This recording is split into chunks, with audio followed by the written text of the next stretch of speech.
Hello welcome to Rana's vlog. New year ആയി തുടങ്ങിയില്ല. അപ്പോൾ എന്താ ഈ ക്രിസ്മസ് കേക്ക് കൊണ്ട് പരിപാടി എന്ന് വിചാരിക്കേണ്ട, നമ്മുടെ ക്രിസ്മസ് കൈനോട് കൂടി നമ്മുടെ ന്യൂ ഇയർ കേക്കും കൂടെ ഉള്ളിൽ സർപ്രൈസ് ആയിട്ട് വരുന്നതാണ് കേട്ടോ ഇന്നത്തെ വ്ലോഗിൽ കാണിക്കുന്നത്. അപ്പോൾ അത് ഉണ്ടാക്കുന്നതിന് വേണ്ടിയിട്ട് ഞാനിതാ ഹാപ്പി ബർത്ത്ഡേൻ്റെ നമ്മൾ തലയിൽ വെക്കുന്ന ക്യാപ്പ് വെച്ചിട്ട് അത് കട്ട് ചെയ്തെടുക്കുകയാണ്. നമുക്ക് ആവശ്യത്തിന് ഇത്രയും ഹൈറ്റ് വേണ്ട, അതുകൊണ്ട് താഴൊക്കെ കട്ട് ചെയ്തിട്ട് നമുക്ക് ആവശ്യത്തിന് വേണ്ടിയിട്ടുള്ള ഹൈറ്റ് എടുക്കുകയാണ്. ഇത് സത്യം പറഞ്ഞാൽ എപ്പോഴും നൈനൂൻ്റെ തൊപ്പിയാണ് ക്യാപ്പാണെന്ന് പറഞ്ഞിട്ട് നടക്കും. അപ്പോൾ ഇത് ആൾ സമ്മതിക്കാനില്ലായിരുന്നു കേട്ടോ ഇത് കട്ട് ചെയ്യാൻ വേണ്ടിയിട്ട്. പിന്നെ കുറേ പറഞ്ഞപ്പോൾ സോപ്പിട്ടപ്പോൾ കട്ട് ചെയ്തോന്ന് പറഞ്ഞു. പക്ഷേ ഭയങ്കര വിഷമമാണ്. എടുക്കുകയാണ്, എൻ്റെ അടുത്ത് ഇങ്ങനെ നിൽക്കുകയാണ്, ഇത് കട്ട് ചെയ്യണ്ട എന്നൊക്കെ പറയുന്നുണ്ട്. ഇനി ഇത് ക്ലിംഗ് റാപ്പ് വെച്ചിട്ട് മുഴുവനായിട്ടും കവർ ചെയ്തെടുക്കണം കേട്ടോ. അപ്പോൾ കാരണം ക്രീം ഇതിൻ്റെ മുകളിലാണ് അപ്ലൈ ചെയ്യുന്നത്. ക്രീം ഈ തൊപ്പിയിലാകാതിരിക്കാൻ വേണ്ടിയിട്ടാണ് ക്ലിംഗ് റാപ്പ് ഇട്ട് കൊടുക്കുക. ഉള്ളിലേക്കും അതിൻ്റെ ബാലൻസ് ഉള്ളത് നമ്മളത് ഇൻസുലേഷൻ ടാപ്പ് വെച്ചിട്ട് ഇങ്ങനെ ഒട്ടിച്ചു കൊടുക്കുന്നുണ്ട് കേട്ടോ.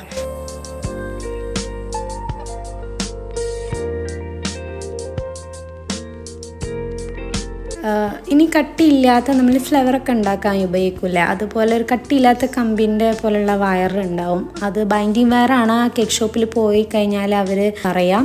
പിന്നെ ഒരുപാട് പേര് ഫയർ കേക്ക് ഉണ്ടാക്കിയ സമയത്ത് ഇത് എന്ത് വയറാണെന്ന് ചോദിച്ചിരുന്നു. അപ്പോൾ അത് ഞാൻ എന്ത് ചെയ്തു, ഒരു ചെറിയ സ്പോഞ്ചിൻ്റെ ബോളിൽ കെട്ടിയിട്ട് കൊടുത്തു.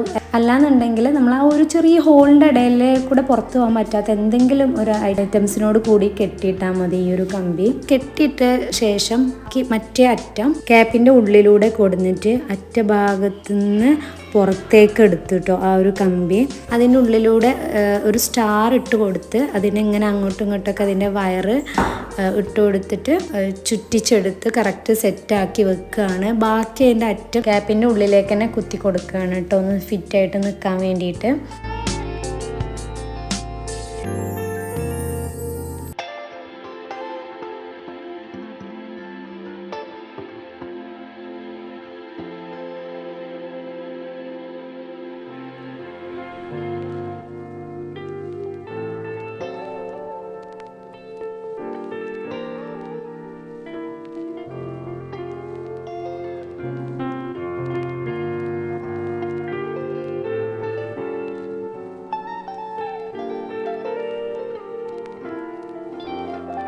ഇനി ഒരു മിനി കേക്കിൻ്റെ സൈസ് പറയുകയാണെങ്കിൽ നമ്മൾ 1/4 kg കേക്കിലേറെ കുറവാണ്. ഞാനൊരു റൗണ്ട് കട്ടർ യൂസ് ചെയ്തിട്ട് കട്ട് ചെയ്തിട്ടാണ്. ആ ക്യാപ്പിൻ്റെ ഉള്ളിൽ കൊള്ളണം. നമ്മളെ ആ ഒരു കേക്കിൻ്റെ ഹൈറ്റ് എന്ന് പറയുന്നത് ക്യാപ്പ് വെച്ച് കഴിഞ്ഞാലും മുകളിലത്തെ ഭാഗമൊന്നും ക്യാപ്പിൽ തട്ടാൻ പാടില്ല. അപ്പോൾ അതിൻ്റെ റൗണ്ട് കണക്കാക്കിയിട്ടാണ് ഞാൻ ഈ ഒരു സൈസിൽ കട്ട് ചെയ്തെടുത്ത് ഫ്രോസ്റ്റ് ചെയ്തത്. അങ്ങനെ കേക്ക് ഫ്രോസ്റ്റ് ചെയ്ത് കഴിഞ്ഞിട്ട് അതിൻ്റെ മുകളിൽ നമുക്ക് 2024 എന്ന് എഴുതാൻ വേണ്ടിയിട്ട് ഒരു പേപ്പർ കട്ട് ചെയ്തു. പേപ്പർ കട്ട് ചെയ്തിട്ട് നമ്മൾ OHP ഷീറ്റിൻ്റെ അങ്ങനത്തെ റൗണ്ടിലുള്ളത് ഒന്നെടുത്തു. ബാക്കിയുള്ളതും റൗണ്ട് തന്നെ ആണ്, പക്ഷെ ഒരു വാലും കൂടെ കൊടുത്തു. നമുക്കത് വാലെന്ന് പറയുമ്പോൾ നമുക്ക് കൈകൊണ്ട് എടുക്കാൻ, പുറത്തേക്ക് തള്ളിയിട്ട് നിൽക്കാൻ വേണ്ടിയിട്ട്, കൈകൊണ്ട് എടുക്കാൻ വേണ്ടിയിട്ട് അങ്ങനെ കൊടുത്തിട്ട് ആദ്യം ആ റൗണ്ടിലുള്ള OHP ഷീറ്റ് വെച്ച് കൊടുത്തു. അതേ സൈസിലുള്ള പേപ്പറിൽ 2024 എന്ന് എഴുതിയത് വെച്ച് കൊടുത്തു. പിന്നെ അതുപോലെ തന്നെ OHP ഷീറ്റ്, നമുക്ക് കൈകൊണ്ട് എടുക്കാൻ പറ്റിയിട്ടുള്ള OHP ഷീറ്റ് ഒരു സൈഡിൽ നമ്മൾ കുറച്ച് എക്സ്ട്രാ ഒന്ന് നീളത്തിൽ കട്ട് ചെയ്ത് കൊടുത്താൽ മതി. അത് മുകളിൽ വെച്ച് കൊടുത്തിട്ട് ഇങ്ങനെ ഫ്രോസ്റ്റ് ചെയ്തിട്ട് ഒന്ന് ഫിനിഷ് ആക്കി എടുത്തു കേക്ക്.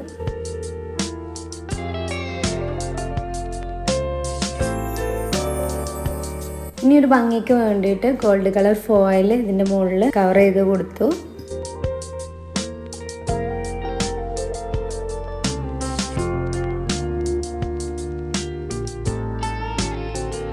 കേക്ക് ഫ്രിഡ്ജിൽ വെച്ചിട്ട് കുറച്ച് ക്രീം എടുത്തിട്ട് ബീറ്റ് ചെയ്തെടുത്തു ക്രിസ്മസ് ട്രീ ഉണ്ടാക്കുന്നതിന് വേണ്ടിയിട്ട്. ക്രിസ്മസ് ട്രീക്ക് ഞാൻ 4 ഡ്രോപ്സ് ഗാർഡൻ ഗ്രീനും 1 ഡ്രോപ്പ് ഒലീവ് ഗ്രീനും ആണ് ആഡ് ചെയ്ത് കൊടുത്തത്. ഫുൾ ഗാർഡൻ ഗ്രീൻ്റെ കളർ തന്നെ ആകണ്ടെന്ന് വിചാരിച്ചിട്ട്.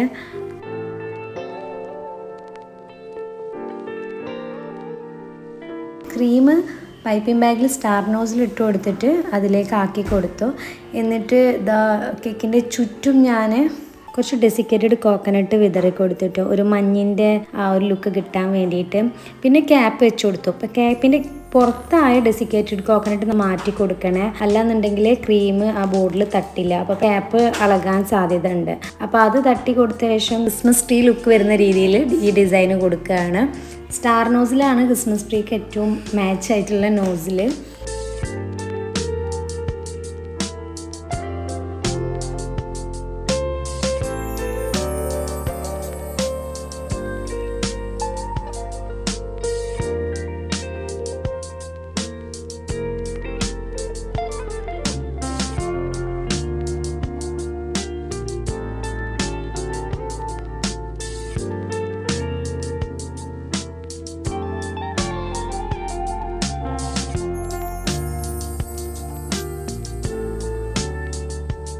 ഇനി ഇതിൻ്റെ മുകളിൽ ഒരു ഭംഗിക്ക് വേണ്ടിയിട്ട് ഗോൾഡ് ഗ്ലിറ്റർ ഒന്ന് സ്പ്രെഡ് ചെയ്ത് കൊടുക്കുന്നുണ്ട്.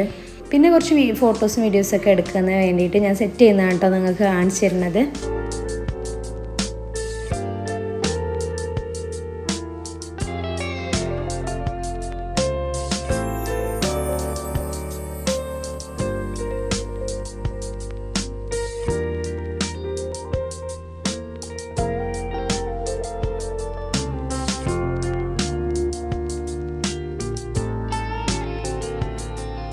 അപ്പോൾ ഇതാ ക്രിസ്മസ് കഴിഞ്ഞ് ക്രിസ്മസ് കേക്ക് മാറ്റി നമ്മുടെ ന്യൂ ഇയർ കേക്ക് വന്നിട്ടുണ്ട് 2024. അപ്പോൾ എല്ലാവർക്കും അഡ്വാൻസ് ഹാപ്പി ന്യൂ ഇയർ. അപ്പോൾ ഈ ഒരു വ്ലോഗ് ഇഷ്ടമായെങ്കിൽ എല്ലാവരും ലൈക്ക് ചെയ്യാനും സബ്സ്ക്രൈബ് ചെയ്യാനും ഷെയർ ചെയ്യാനും കമൻറ്റ് ചെയ്യാനും മറക്കരുത് കേട്ടോ. അപ്പോൾ താങ്ക് യു ഫോർ വാച്ചിങ്.